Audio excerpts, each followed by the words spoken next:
Nagnakaw ng bra ko. Nakakaloka.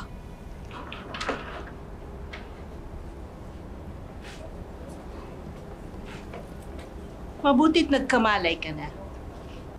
Hoy! Akin yan. Akin yan eh.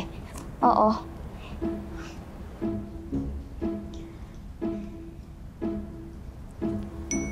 Ipagpaumanhin mo kung aming tinignan ng iyong tapa petso. Ngayon lamang kami nakita ng ganyan. Tapa Petro?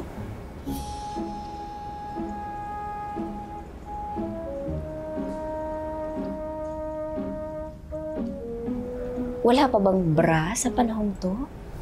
Bra? Bra? Ano ang bra? Huh? Hindi nyo alam kung ano ang bra? So, ibig sabihin? Huh? Oy, underwear. Siguro naman may underwear kayo. Underwear? Huwag nyo sabihin. Ay, kaya palang hahaba ng palda nyo. Mga wala kayong suot na panty.